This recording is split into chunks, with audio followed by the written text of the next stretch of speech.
It's time to talk about the British Open, which gets underway in just a few hours' time, literally. Joining us now is Brad Clifton, editor of Australian Golf Digest. Brad, thanks very much for coming in, joining us on the long lunch. Of all the events, this is the one that is on all the pros' top of their wish list, really.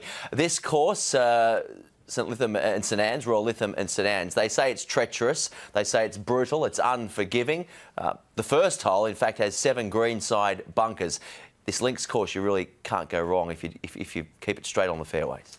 Look, as far as links courses go, it's certainly just about the toughest on the open rotor. It's 206 bunkers, littered with bunkers everywhere. There's steep face, you get in them, there's bogeys and double bogeys in each and every one of them. So it's going to be very interesting, but you're right.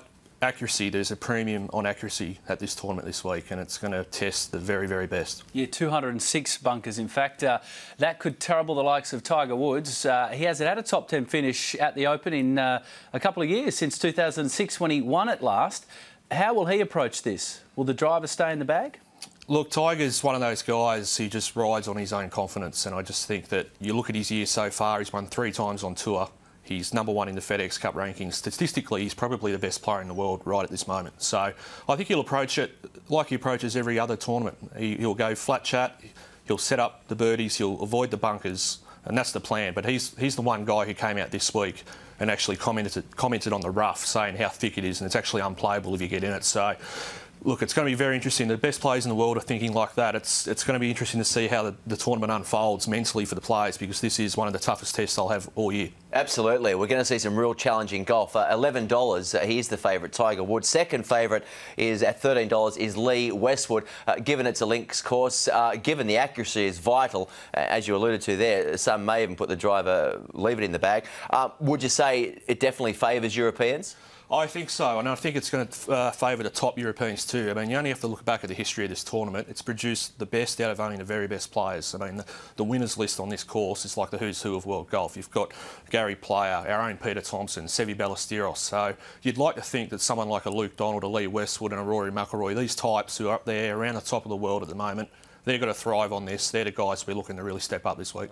And what about the Aussies? Stuart Appleby is actually our best-ranked driver for accuracy, 49th on the tour, and then it doesn't look pretty after that for the Australians. But who do you give a chance to? I like Padraig Harrington internationally. I think out of our guys, I think, I mean, Adam Scott's playing well. I think Mark Leisham, obviously our only winner on the US PGA Tour this year, hits a great ball strikers. We've got 3 or 4 really good ball strikers. John Sendon's another one. Internationally, I like Padraig Harrington. I just think he plays well in the wet weather. He loves courses over on the links, seaside courses. They suit his game down to a T. You've got to look for that experience over there. Guys who know how to play these courses, and they're the guys that'll be there come Sunday.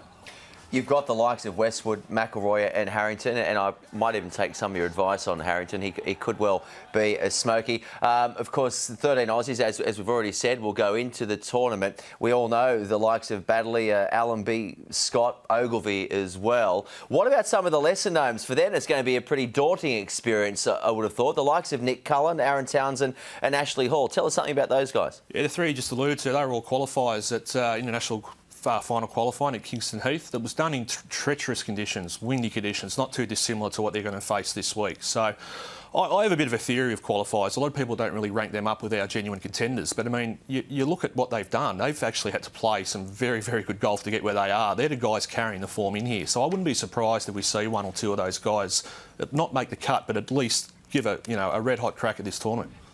It's nice the way, when we speak about Aussies, Jeff Ogilvy says that it's sort of a 2-part golf course. It's not just about driving length, but it's also about width in terms of where you put the ball. But a few guys have commented that the bunkers, although there's lots of them, they're raised up so you can see them. It gives you a chance to shape the ball.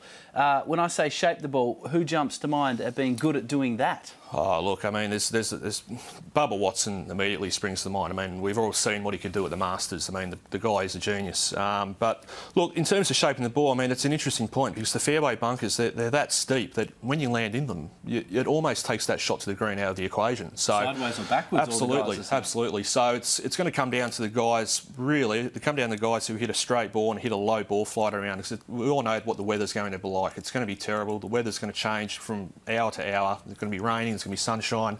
I think in terms of the guys who really move the ball, obviously you're going to have an advantage. It's one of those courses where if you can only move it one way, you're not going to do any good. It's simple as that. You need to have some creativity in your game. Someone like a Phil Mickelson, I think, could really do well this week, and it has a very, very good reputation for Americans this tournament. David Duval, Tom Lehman, the two most recent winners of it. I wouldn't be surprised if Big Lefty is up there too. Well, the last Aussie British Open winner was Greg Norman. Cast your minds back way to 1993. The last major winner, Jeff Ogilvy, in 2006. I got quite a shock when I looked through some of the prices. $126 for Ogilvy. There's got to be some value there. Look, there's definitely value there. I spoke to Jeff last week, and his record in this championship is dire. It's not great. He's only made 2 cuts out of the last 9 times he's played it, so that's probably indicating why the odds have blown out for him. Look, he came home. He's been home for a couple of weeks just to freshen up. Hasn't played a lot of golf. He went over a little bit early. He's played a little bit of links to get himself used to it. It's an unusual situation with Jeff because he played a lot of links golf when he was younger, and he can't quite put his finger on why he has struggled at this tournament. But he may well put in his best performance this year. I've got a funny feeling that he's just about ready and cherry ripe. All right, Brad, let's wrap up some of the tips that we've just spoken about with Brad's best, which you can see on your screen now. Talk us through these. Yeah, look, Podroga, as I mentioned earlier, I just think he's got the game. He loves playing in wet weather. We can all expect the weather to really turn nasty this week. I think he's the man. He's in pole position here. Mark Leishman, my top Aussie. Some may be surprised with that, given Adam Scott's starting to find some form. Leishman's our only winner this year on tour, and he is a great ball striker. Jeff Ogilvy told me last week just how many tournaments he can win moving forward, and I tend to agree. I think he's one of our rising stars, has a massive future. And McIlroy, I mean, he's just one of those guys that everyone thinks should be winning every week, and he's copped a bit of criticism in the press this week. He's been spending too much time with his girlfriend rather than working on his game. I think he might come out this week and just stick it up a few people and really have a good crack. Top American there, Steve Stricker, and Frederick Jacobsen as a possible smoky. We'll know more at about 4:15 Eastern this afternoon. Greg Chalmers, the first Aussie onto the course. It's a par 3, 205-metre course, and it's got 7 bunkers around the green. So we are going to know pretty shortly just how tricky this is. Australian Golf Digest magazine. What can readers expect to read in the next edition? On sale now, the August issue. Great issue. We've got some really good tips from Phil Mickelson, Ricky Fowler and Bubba Watson, and everyone wants to know how Bubba does his stuff, and I can tell you now there's some interesting reading in this one. And also we explore just where club memberships in Australia are currently sitting. It's a tough time for golf clubs, and we're looking at just exploring what clubs are doing to try and trying to get more people to play golf. And it's a touchy subject for a lot, but you'll be interested to see what some clubs are doing. Some of the membership fees pretty steep, so... They are, but you can afford it, and I reckon membership will go right through the roof should an Aussie win the 141st Open Championship. Thanks very much for coming in. Thanks for having me, guys.